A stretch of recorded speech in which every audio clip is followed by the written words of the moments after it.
بسم الله الرحمن الرحيم. اللهم كل وليك الحجة ابن الحسن صلواتك عليه وعلى آبائه في هذه الساعة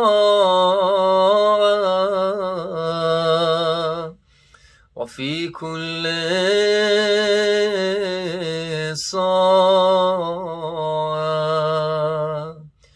وليا وحافظا وقائدا وناصرا ودليلا وغينا حتى تسكنه أرضك طوعا وتمتعه فيها طويلا برحمتك يا أرحم الراحمين. اعوذ باللہ السمیع العلیم من همزات الشیاطین واعوذ باللہ ان یحضرون ان اللہ هو السمیع العلیم. بسم اللہ الرحمن الرحیم وبہ نستعین وهو خیر الناصر ومعین. نحمده ونستعینه ونستغفره ونشکره ونتوسل الیہ ونتوکل علیہ ونصلی ونسلم علی خیرته فی خلق حافظ سرہ ومبلغ رسالاته اشرف الانبیاء والمرسلین بالقاسم محمد. اللہم صل علی محمد وآل محمد وصل علی علی المرتضی وفاطمۃ الزہراء سیدۃ نساء العالمین والحسن الرضا والحسین المصفى وجمیع الاوصیاء مصابیح الدجى ومنار التقى وحبل المتین وصراط المستقیم سیما بقیت اللہ فی الارضین روح وارواح العالمین لتراب مقدمہ فدا ولعنت اللہ علی اعدائهم اجمعین من آل الى یوم الدین. رب اشرح لی صدری ویسر لی امری واحلل عقدۃ من لسانی یفقهوا قولی.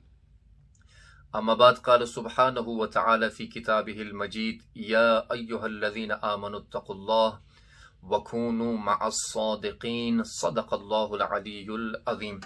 آپ تمام مومنین اور مومنات، آپ تمام دیکھنے والوں کی خدمت میں ولادت باسعادت پیکر وفا حضرت ابو الفضل العباس علیہ السلام کی ولادت کی تبریک و تہنیت پیش کرتا ہوں، اور اسی طرح اپنی طرف سے اور آپ تمام مومنین اور مومنات کی طرف سے ولادت باب الحوائج، ولادت ابو الفضل العباس علیہ السلام کی تبریک و تہنیت امام وقت کے حضور، امام وقت کی خدمت میں، منجی عالم بشریت ارواحنا لہ الفداء کی خدمت میں پیش کرتا ہوں. دعا کرتا ہوں کہ آج شب حاجات کی شب ہے، آج شب اس شخصیت کی ولادت ہے کہ مومنین اور مومنات اپنی حاجات کے لیے، اپنی مشکلات کے لیے پروردگار عالم کی بارگاہ میں اس ہستی کو، اس شخصیت کو وسیلہ بناتے ہیں، یعنی شخصیت ابو الفضل العباس علیہ السلام. دعا کرتا ہوں کہ پروردگار جتنے بھی مومنین اور مومنات حاجات رکھتے ہیں بحق باب الحوائج، پروردگار عالم آپ تمام مومنین اور مومنات کی حاجات کو پورا فرمائیں. اس سے پہلے کہ میں شخصیت ابو الفضل العباس علیہ السلام کے بارے میں کچھ نکات، کچھ معروضات آپ کی خدمت میں عرض کروں، یہی عرض کروں گا کہ عباس انکسار کی ایسی کتاب ہے، عباس انکسار کی ایسی کتاب ہے جس کے ورق پہ بھائی کو آقا لکھا گیا. شخصیت ابو الفضل العباس علیہ السلام کے لیے آپ کی خدمت میں عرض کروں کہ عباس نہ نبی تھے، عباس نہ رسول تھے، اور عباس نہ امام تھے، مگر عباس کی عظمت کے لیے یہی کافی ہے کہ عباس کی زندگی میں جتنے بھی آپ کو راوی ملیں گے سب کے سب معصوم ملیں گے. ویسے تو انبیاء اور ائمہ معصومین علیہ السلام کی زندگی کو اگر آپ دیکھیں، ان کی زندگیوں میں غیر معصوم راوی بھی تھے، جو کچھ وہ بیان کرتے تھے ائمہ معصومین علیہ السلام کے لیے، تو ائمہ معصومین علیہ السلام کی زندگیوں کو بیان کرنے کے لیے راوی جو ہے وہ غیر معصوم بھی تھے، مگر ابو الفضل العباس علیہ السلام کی زندگی میں جتنے بھی راوی ملیں گے وہ سب کے سب معصوم ہوں گے۔ کسی انسان کی شخصیت کو پہچاننے کے لیے یہ بہت ضروری ہے کہ دیکھا جائے کہ اس شخصیت کی فضیلت کے بارے میں کن کن ہستیوں نے، کن کن شخصیات نے کیا کیا کچھ کہا ہے۔ یہ بہت ضروری ہے کسی شخصیت کی پہچان کے لیے۔ تو حضرت ابو الفضل العباس علیہ السلام کی شخصیت کے لیے سب سے پہلے دیکھتے ہیں کہ امیر المؤمنین جو ابو الفضل العباس علیہ السلام کے بابا تھے، جو خود فضیلتوں کے شاہ اور بادشاہ تھے، ایسی شخصیت جن کے بارے میں رسول خدا فرماتے تھے کہ من کنت مولا فہذا علی مولا، ایسی شخصیت کہ بروز خندق جس کی ایک ضربت عبادت جن و انس سے افضل ہو جاتی ہے، ایسی شخصیت کہ جس کے بارے میں رسول خدا فرماتے تھے کہ انت بمنزلت ہارون من موسیٰ، ایسی شخصیت جو فاتح خیبر تھے۔ دیکھتے ہیں کہ مولا علی بن ابی طالب علیہ السلام اپنے فرزند ابو الفضل العباس کے بارے میں کیا کہتے ہیں۔ ولادت ہوتی ہے اور اپنی آغوش میں اٹھاتے ہیں مولا علی بن ابی طالب علیہ السلام باب الحوائج ابو الفضل العباس علیہ السلام کو، اور چہرے مبارک کی طرف ایک امام، ایک معصوم اپنے فرزند کے چہرے کی طرف دیکھتے ہیں اور فرماتے ہیں کہ یہ ابو الفضل ہے۔ اللہ اکبر! اگر عباس علیہ السلام کی کوئی بھی فضیلت نہ ہوتی اور صرف یہی ایک فضیلت ہوتی تو تب بھی جو ہے ابو الفضل العباس کی شخصیت کے لیے، ان کی فضیلت کے لیے یہی ایک فضیلت کافی تھی۔ کون سی فضیلت؟ کہ علی جیسی شخصیت عباس کو یہ کہے کہ تم ابو الفضل ہو، یعنی فضیلتوں کے باپ تم ہو۔ میراث کے معاملے میں اگر ہم دیکھیں تو میراث جو ہے ہمیشہ باپ سے بیٹے کو میراث ملتی ہے۔ میں کچھ عرض کرنا چاہتا ہوں، باپ سے بیٹے کو میراث ملتی ہے۔ اگر باپ کریم ہو تو بیٹا کریم ہوگا، اگر باپ سخی ہو تو بیٹا سخی ہوگا، اگر باپ شجاع ہو تو بیٹا شجاع ہوگا، اگر باپ عبادت گزار ہو تو بیٹا عبادت گزار ہوگا، اگر باپ جو ہے صاحب علم ہو تو بیٹا صاحب علم ہوگا، اگر باپ صاحب حکمت ہو تو بیٹا صاحب حکمت ہوگا۔ اب دیکھنا یہ ہوگا کہ باپ سے ہمیشہ بیٹے کو میراث ملتی ہے۔ اگر ابو الفضل العباس شجاع تھے تو دیکھنا ہوگا کہ یہ شجاعت کن سے ان کو ملی تھی۔ اگر ابو الفضل العباس علیہ السلام بہادر تھے تو دیکھنا ہوگا کہ یہ بہادری کہاں سے ان کو ملی ہے۔ اگر ابو الفضل العباس صاحب علم و حکمت تھے تو دیکھنا ہوگا کہ یہ حکمت کن سے ان کو ملی ہے۔ اگر ابو الفضل العباس جو ہے بصیرت رکھتے تھے تو دیکھنا ہوگا کہ یہ بصیرت کہاں سے ملی ہے۔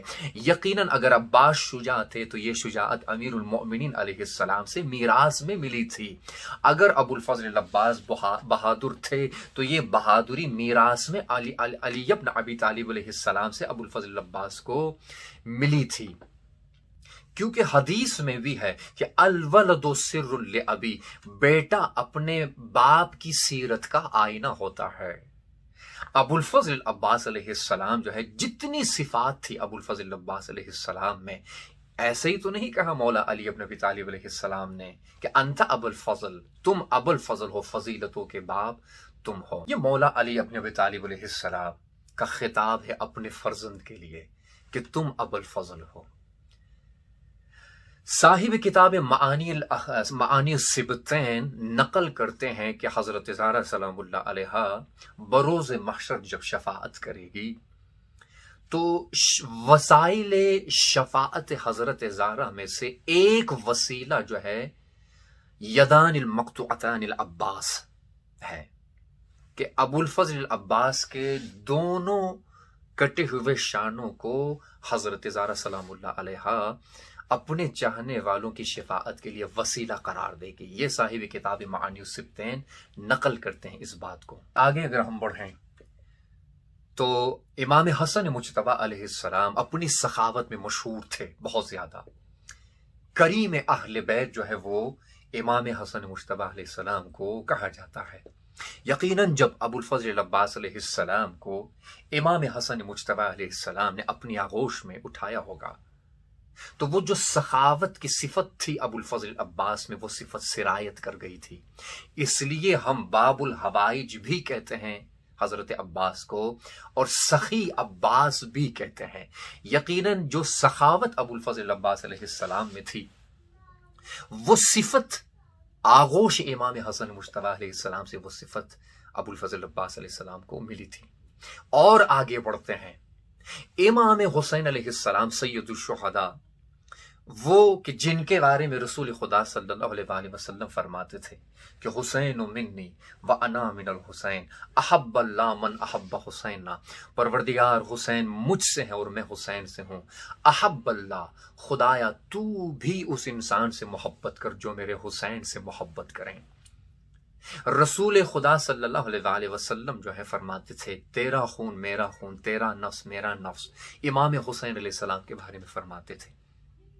خداوند متعال نے ایک عارف عالم جو ہے وہ فرماتے تھے کہ حالت مکاشفہ میں نے بارگاہ رب العزت میں یہ کہا تھا کہ پروردگار مقام امام حسین علیہ السلام ذرا مجھے دکھائیے کہ تیری نظر میں تیری بارگاہ میں امام حسین علیہ السلام کا مقام کیا ہے. تو وہ عارف اور عالم یہ فرماتے ہیں کہ عالم مکاشفہ میں مجھے دکھایا گیا تھا کہ خداوند متعال نے پوری کائنات کو اٹھا کر حسین علیہ السلام کے دسترخوان پر رکھ دیا ہے. یعنی خدا یہ بتلانا چاہتا ہے کہ اگر مجھ سے مانگتے ہو تو حسین کو وسیلہ بناؤ. وہ حسین کے جن کے لیے رسول خدا صلی اللہ علیہ وآلہ وسلم سجدے کو طول دیتے ہیں، وہ حسین کے جس کے بارے میں رسول خدا صلی اللہ علیہ وآلہ وسلم بیان فرماتے تھے الحسین مصباح الہدی و سفینۃ النجات. لیکن یہی حسین کہ جس کے لیے رسول خدا اتنا کچھ فرماتے ہیں، اتنے فضائل بیان فرماتے ہیں، عصر عاشوراء ابو الفضل عباس علیہ السلام کی طرف امام حسین دیکھتے ہیں اور فرماتے ہیں بنفسی انتا، اے میرے بھائی عباس حسین تجھ پر فدا ہو. یہ کتنی بڑی فضیلت ہے. پوری کائنات کا ذرہ ذرہ حسین پہ فدا ہو رہا ہے. اور حسین علیہ السلام عصر عاشور ابو الفضل عباس علیہ السلام سے فرماتے میں آپ پہ فدا ہو جاؤں. یہ فضیلت امام حسین علیہ السلام، وہ حسین کہ جن کے لیے کائنات کا ذرہ ذرہ فدا ہو رہا ہے.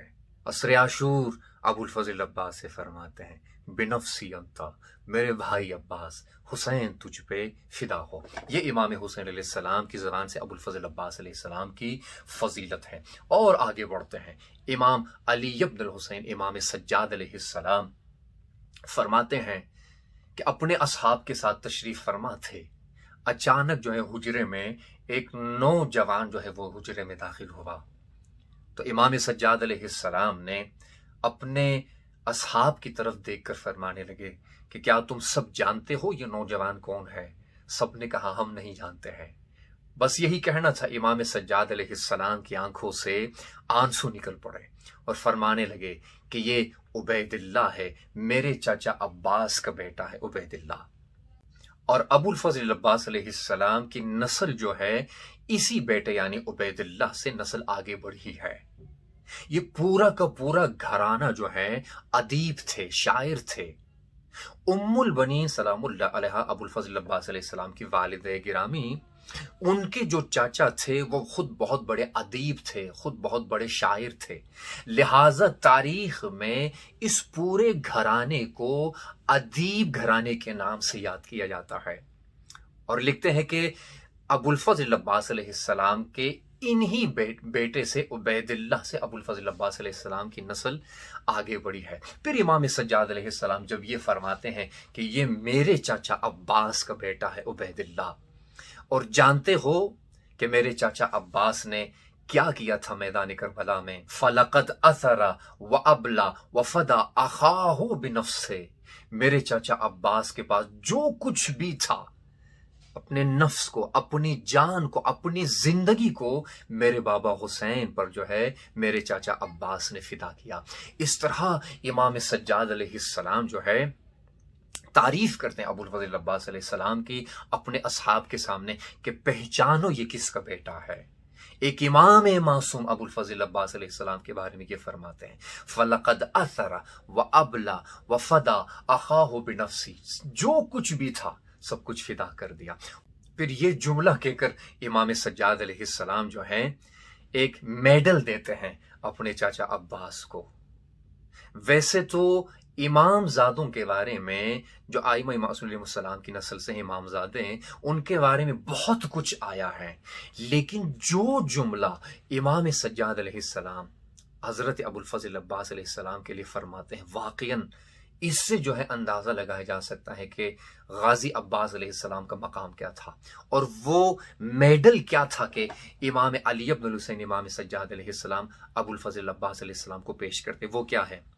فرماتے ہیں ان للعباس عند اللہ تبارک و تعالی منزلتا یغبطہ جمیع الشہداء یوم القیامہ، خداوند متعال کی بارگاہ میں، خداوند متعال کی نظر میں میرے چاچا عباس کی وہ منزلت ہے کہ بروز محشر، بروز قیامت جتنے بھی شہداء ہوں گے میرے چاچا عباس کی منزلت کو دیکھ کر حسرت کریں گے کہ کاش پروردگار ہمیں یہ منزلت عطا کرتا۔ جمیع الشہداء سے مراد کیا ہے؟ جمیع الشہداء میں سید الشہداء حضرت حمزہ بھی شامل ہے، جمیع الشہداء میں مالک اشتر بھی شامل ہے، جمیع الشہداء میں جعفر ابن ابی طالب بھی شامل ہے۔ جمیع الشہداء جتنے بھی شہداء ہوں گے بروز محشر ابو الفضل عباس علیہ السلام کی منزلت اور مقام کو دیکھیں گے، حسرت کریں گے، آرزو کریں گے۔ یہ امام سجاد علیہ السلام بیان فرماتے ہیں۔ ایک مرتبہ یہ ہے کہ اگر کوئی جاہل کسی صاحب علم شخصیت کو دیکھیں اور حسرت کر کے کاش میرے پاس بھی یہ علم ہوتا، تو وہ حسرت بجا ہے، وہ آرزو بجا ہے۔ ایک مرتبہ یہ ہے کہ کوئی غریب کسی امیر بندے کو دیکھیں اور حسرت کرے کاش میں بھی امیر ہوتا، کاش میرے پاس بھی دولت ہوتی، تو یہ حسرت بجا ہے، یہ حسرت بالکل ٹھیک ہے۔ ایک مرتبہ یہ ہے کہ پوری کلاس میں اگر کوئی اسٹوڈنٹ فرسٹ پوزیشن حاصل کرتا ہے تو دوسرے اسٹوڈنٹ یہ حسرت کرتے ہیں کہ کاش ہمیں بھی یہ پوزیشن مل جاتی۔ یہ حسرت اور یہ آرزو بالکل بجا ہے۔ لیکن اگر کوئی خود صاحب علم شخصیت ہو، اگر کسی کے پاس بے پناہ علم ہو، وہ اتنی علمیت رکھنے کے باوجود اگر کسی عالم کو دیکھیں اور حسرت کرے کاش میرے پاس وہ علم ہوتا، اگر کوئی خود مالدار ہے، کوئی خود صاحب دولت ہے اور کسی اور صاحب دولت کو دیکھے اور حسرت کرے کاش میرے پاس وہ دولت ہوتی، تو اس کا مطلب ہے کہ واقعاً اس کے پاس کچھ ہے جو اس کے پاس نہیں ہے۔ حضرت ابو الفضل عباس علیہ السلام کے بارے میں بھی یہی ہے کہ بڑے بڑے شہداء یعنی سید الشہداء حضرت حمزہ وہ حسرت کریں گے ابو الفضل عباس علیہ السلام کی منزلت کو دیکھ کر۔ جعفر طیار، جعفر ابن ابی طالب علیہ السلام وہ حسرت کریں گے بارگاہ رب العزت میں کہ کاش جو مقام عباس کو ملا ہے وہ مقام ہمیں بھی مل جاتا۔ اسی لیے امام صادق علیہ السلام، صادق آل محمد ابو الفضل عباس علیہ السلام کے بارے میں فرماتے ہیں السلام علیکہ ایہا العبد الصالح۔ عبد صالح کا خطاب امام معصوم ابو الفضل عباس علیہ السلام کو دیتے ہیں۔ عبد صالح کون ہے؟ صالحین کون ہیں؟ ہم نماز میں کیا پڑھتے ہیں جب سلام پڑھتے ہیں؟ السلام علینا وعلی عباد اللہ الصالحین۔ صالحین پر ہم نماز میں جب سلام پڑھتے ہیں تو صالحین پر بھی سلام پڑھتے ہیں، تو صالح کون ہیں؟ امام صادق فرماتے ہیں ابو الفضل عباس علیہ السلام کے بارے میں کہ السلام علیکہ ایہا العبد الصالح، اور پھر مولا امام صادق علیہ السلام فرماتے اشہد انک مضیت بصیرک، میں شہادت دیتا ہوں، میں گواہی دیتا ہوں، امام صادق فرماتے ہیں کہ ابو الفضل عباس صاحب بصیرت تھے، بصیرت رکھتے تھے۔ یہ امام صادق علیہ السلام ابو الفضل عباس علیہ السلام کے بارے میں فرماتے ہیں۔ ایک اور روایت آپ کی خدمت میں عرض کروں، پھر اس کے بعد کچھ اور معروضات آپ کی خدمت میں عرض کروں گا کہ بچپن کا دور تھا، امیر المؤمنین علی بن ابی طالب علیہ السلام مسجد میں تشریف فرما تھے تو ایک بزرگ شخص آیا اور جس کے ہاتھ میں جو ہے ایک صندوق تھا۔ امیر المؤمنین علی بن ابی طالب علیہ السلام کی خدمت میں آ کر سلام کرتا ہے، السلام علیکم یا ابو الحسن یا امیر المؤمنین۔ کہتا ہے کہ مولا ایک تحفہ آپ کے لیے لے کے آیا ہوں۔ اچھا، یہ سب کچھ جب ہو رہا تھا تو ایک گوشے میں ایک طرف جو ہے ابو الفضل عباس علیہ السلام ابھی تازہ جوان تھے، چند سال ان کی عمر تھی، دیکھ رہے تھے کہ وہ شخص میرے بابا کے لیے کیا تحفہ لے کے آیا ہے۔ مولا علی علیہ السلام نے جب وہ صندوق کھول کے دیکھا تو اس میں بالکل ایک خوبصورت نئی تلوار تھی۔ تو یہ شخص کہنے لگا، مولا یہ تلوار بطور ہدیہ میں آپ کے لیے خصوصی طور پر لے کے آیا ہوں۔ اچانک مولا علی بن ابی طالب علیہ السلام کی نظر پڑ جاتی ہے، دیکھ رہے ہیں کہ ابو الفضل عباس علیہ السلام بہت غور سے اس تلوار کی طرف دیکھ رہے تھے۔ مسکرا کر مولا علی بن ابی طالب علیہ السلام نے عباس سے پوچھا، بیٹا عباس یہ تلوار یہ شمشیر تمہیں پسند ہے؟ عباس نے مسکرا کر سر ہلایا، جی بابا یہ مجھے بہت پسند ہے۔ بس یہی کہنا تھا، اپنے پاس بلا کر امیر المؤمنین علیہ السلام نے وہ تلوار ابو الفضل عباس علیہ السلام کی کمر میں وہ تلوار باندھ دی اور اپنی طرف سے زندگی کا پہلا تحفہ اور خوبصورت تحفہ ابو الفضل عباس علیہ السلام کو پیش کرتے ہیں۔ اور اسی شمشیر کے ساتھ 12-13 سال کی عمر میں جنگ صفین میں، میدان صفین میں کیا جوہر دکھاتے ہیں ابو الفضل عباس علیہ السلام، کتنی شجاعت اور بہادری سے جنگ لڑتے ہیں کہ روایت میں ہے کہ جب امیر المؤمنین علیہ السلام نے عباس کے چہرے مبارک پر نقاب باندھا اور صرف آنکھیں دکھائی دے رہی تھی تو راوی کہتا ہے کہ میں نے دیکھا ایک جوان اس طرح لشکر دشمن میں داخل ہوا کہ جس طرح کی کسی کمان سے تیر نکل جاتا ہے، اتنی تیزی سے لشکر دشمن میں جو ہے یہ جوان داخل ہوا۔ جتنے بھی دشمن تھے، راوی کہتا ہے کہ جو چہرہ شناس تھا، جتنے بھی وہاں پہ چہرہ شناس لوگ تھے، وہ عباس کی آنکھوں کو دیکھ کر یہ کہتے تھے کہ یہ جوان جو ہے ہو سکتا ہے یہ 15 یا 16 سال اس کی عمر ہو۔ لیکن کچھ لوگ جب عباس کی جسامت کو دیکھ رہے تھے وہ کہہ رہے تھے کہ یہ جوان ہو سکتا ہے کہ 18 سے 20 سال اس کی عمر ہو۔ لیکن کوئی شخص تھا جو عباس کی پھرتی اور عباس کی جو ہے تیز بینی کو، عباس کی مہارت کو دیکھ رہا تھا تو وہ کہہ رہا تھا ہو سکتا ہے یہ 17 سے 18 سال اس کی عمر ہو۔ بہت کچھ لوگ کہہ رہے تھے، آنکھوں کو دیکھ کر کچھ کہتے تھے، جسامت کو دیکھ کر کچھ کہتے تھے، پھرتی اور تلوار چلانے کو دیکھ کر کچھ کہتے تھے۔ اس طرح دشمن کے لشکر دشمن میں عباس داخل ہوا ہے۔ اور راوی کہتا ہے معاویہ نے جب اس جوان کی اس پھرتی اور تلوار چلانے کی مہارت کو دیکھتا ہے تو ابو شعثہ جو بہت ہی نامی گرامی جنگجو تھا اس سے کہتا ہے کہ جاؤ اس جوان کا کام تمام کر کے آؤ۔ ابو شعثہ بہت غرور سے تکبر میں آ کے کہتا ہے، اے امیر تم تو جانتے ہو کہ ابو شعثہ جو ہے 1000 لشکر کے سامنے جا کے اکیلا جنگ لڑتا ہے، یہ اتنے غرور سے یہ کہتا ہے میں کیوں خود جاؤں اس نوجوان کے ساتھ جنگ لڑنے کے لیے، حالانکہ میں مشہور ہوں کہ ابو شعثہ اکیلے 1000 لشکر کے لیے کافی ہے۔ 7 بیٹے تھے ابو شعثہ کے، اپنے پہلے بیٹے کو بھیج دیتا ہے کہ جا کے اس جوان کا کام تمام کرو۔ ابو الفضل عباس علیہ السلام اتنی تیز بینی کے ساتھ، اتنی مہارت کے ساتھ چند منٹ میں اس کا کام تمام کر دیتے ہیں۔ ابو شعثہ غصے میں آ کر اپنے دوسرے بیٹے کو بھیج دیتا ہے، دوسرے بیٹے کا کام بھی اسی طرح ابو الفضل عباس تمام کر دیتے ہیں، حتیٰ کہ 7 کے 7 بیٹوں کو بھیج کر ابو الفضل عباس علیہ السلام سب کے کام کو تمام کر دیتے ہیں۔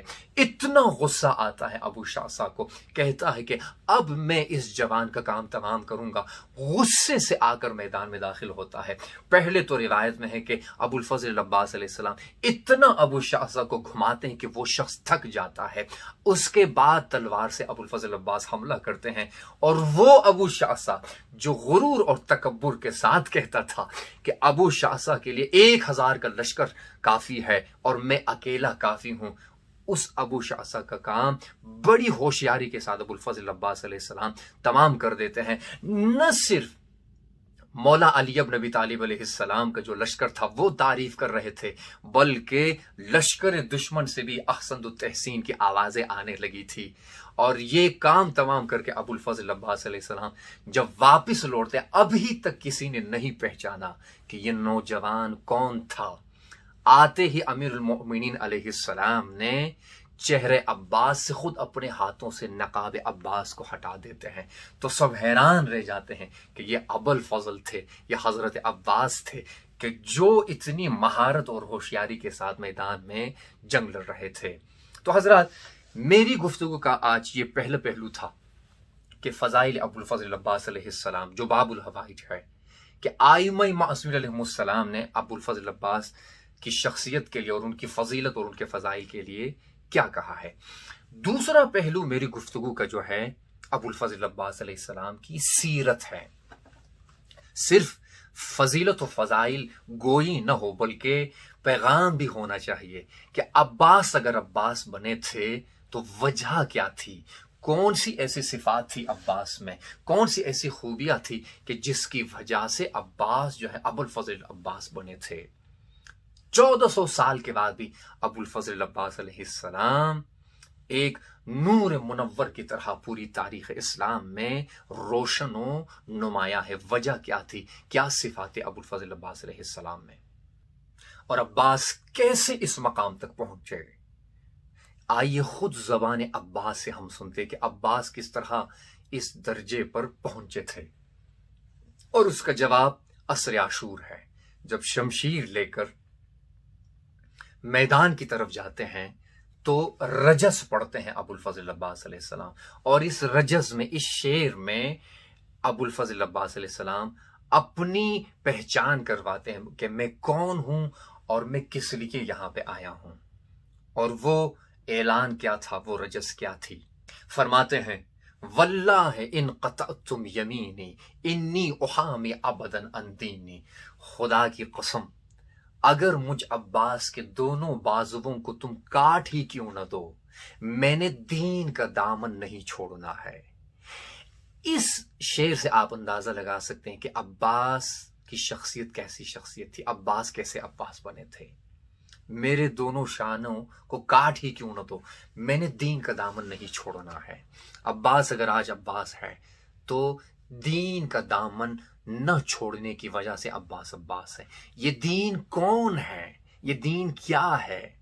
شاہ اس حسین بادشاہ اس حسین، دین اس حسین دین پناہ اس حسین۔ یہ وہی دین ہے، ایک وہ دین اسلام، لیکن حقیقت دین جو ہے امام حسین علیہ السلام ہے۔ ابوالفضل عباس فرماتے ہیں، ابوالفضل عباس علیہ السلام حقیقت دین کو چہرے امام حسین علیہ السلام میں دیکھتے ہیں۔ واللہ ان قطعتم یمینی، بے شک میرے دونوں بازوؤں کو کاٹ ہی کیوں نہ دو، میں نے دین کا دامن نہیں چھوڑنا ہے۔ تو یہ دین ہے کیا، اس کی خصوصیات کیا ہے، میں چند منٹ میں آپ کی خدمت میں عرض کرنا چاہتا ہوں۔ اس دین کی اہمیت اتنی زیادہ ہے کہ رسول خدا صلی اللہ علیہ وآلہ وسلم جب امیر المؤمنین علی بن ابی طالب علیہ السلام سے فرماتے ہیں کہ ماہ رمضان میں اس رات کو اس طریقے سے تمہاری شہادت ہوگی، تو امام حسین علیہ السلام نے یہ نہیں پوچھا کہ کون مجھے مارے گا، کس طریقے سے مارے گا، بلکہ ایک ہی سوال پوچھتے ہیں، یا رسول اللہ کیا میں اپنے دین پہ ثابت قدم ہوں گا اس وقت کہ نہیں؟ دین کی یہ اہمیت ہے کہ مولا علی فرماتے یا رسول اللہ کیا میں اپنے دین پہ ثابت قدم ہوں گا کہ نہیں ہوں گا؟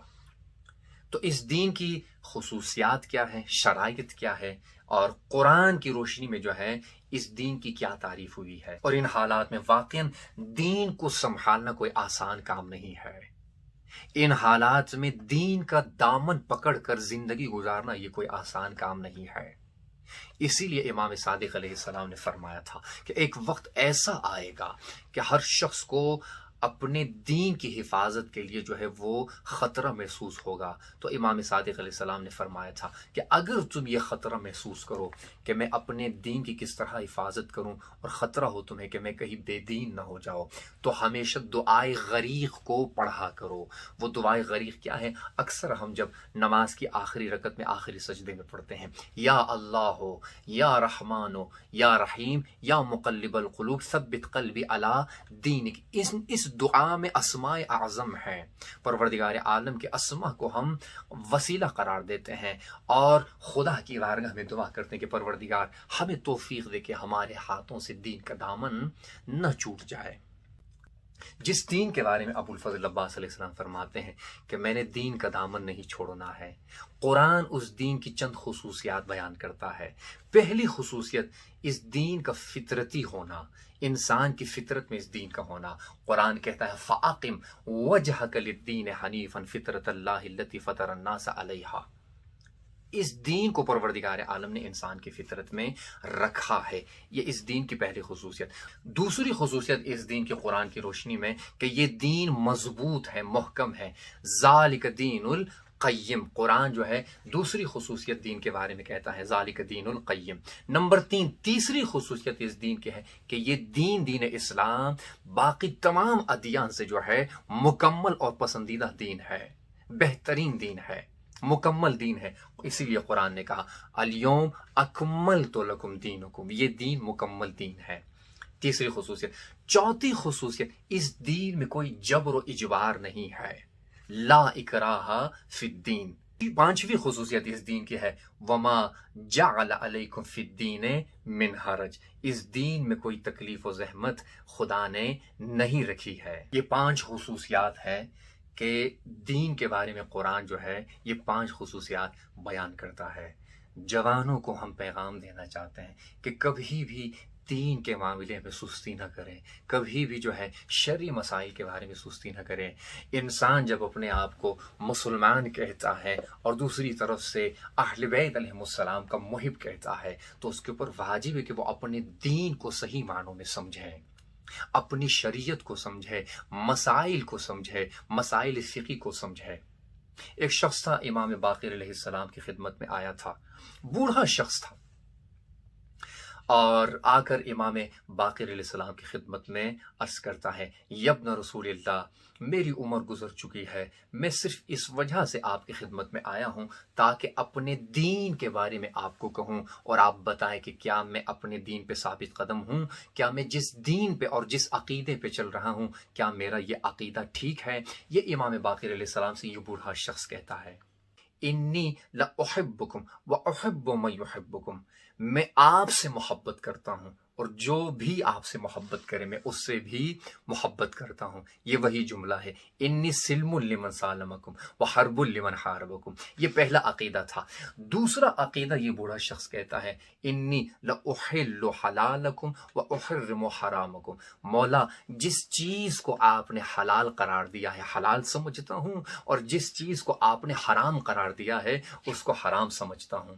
اور تیسرا عقیدہ میرا یہ ہے وَأَنْتَظِرُ أَمْرَكُمْ، میں بھی فرج کا انتظار کر رہا ہوں۔ یہ انتظار فرج کا مسئلہ دور رسول خدا صلی اللہ علیہ وسلم سے یہ مسئلہ تھا۔ تو یہ بوڑھا شخص بھی امام باقر علیہ السلام کی خدمت میں اپنا یہ تیسرا عقیدہ بیان کرتا ہے۔ اور جب یہ 3 عقیدے یہ بوڑھا شخص جو ہے بیان کرتے ہیں تو امام باقر علیہ السلام فرماتے ہیں یہی ہو بہو یہی عقیدہ کسی نے میرے بابا علی بن الحسین امام زین العابدین علیہ السلام سے پوچھا تھا، تو میرے بابا نے کہا تھا کہ تمہارا دین، تمہارا عقیدہ بالکل ٹھیک ہے۔ بوڑھے شخص نے اپنے یہ 3 عقیدے بیان کیے تو امام باقر علیہ السلام نے مسکرا کر کہا کہ تمہارا عقیدہ بالکل ٹھیک ہے، جب تم اس دنیا سے رخصت ہوں گے تو تمہاری آنکھیں امیر المؤمنین علیہ السلام، رسول خدا صلی اللہ علیہ وسلم، امام حسن و امام حسین علیہ السلام کی یہ آنکھیں زیارت کرے گی، تمہارا دل خوش ہوگا۔ یہ سن کر یہ بوڑھا شخص رونے لگتا ہے اور کہتا ہے یہ ابن رسول اللہ، کیا میں آپ کے ہاتھوں کو چوم سکتا ہوں؟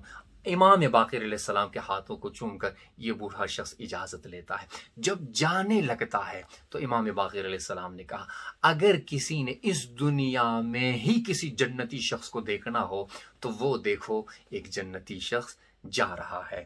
تو حضرات دین بہت ضروری ہے، دین کو سمجھنا اور اس کے بعد دین پر عمل کرنا اور اس کے بعد اپنے دین کی حفاظت کرنا، یہ ابو الفضل عباس علیہ السلام کا پیغام تھا عصر عاشور کہ واللہ ان قطعتم یمینی انی احامی ابدا عن دینی، خدا کی قسم میرے دونوں بازوؤں کو ہی تم کیوں کاٹ نہ دو، مجھ عباس نے کبھی بھی دین کا دامن نہیں چھوڑنا ہے۔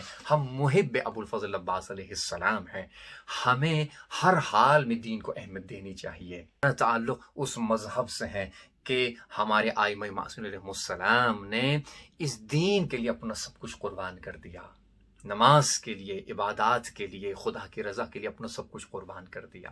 تو ہمیں دین کو اہمیت دینی چاہیے، بس دین کو اہمیت دے، دین کو سمجھیں اور دین کی حفاظت کریں۔ دعا کرتا ہوں پروردگار عالم کہ پروردگار عالم بحق محمد و آل محمد ہمارے دلوں کو معرفت اہل بیت علیہ السلام سے منور فرمائیں۔ جتنے بھی مومنین اور مومنات حاجات رکھتے پروردگار سب کی حاجات کو پورا فرما۔ اللہم صلی علی محمد و آل محمد۔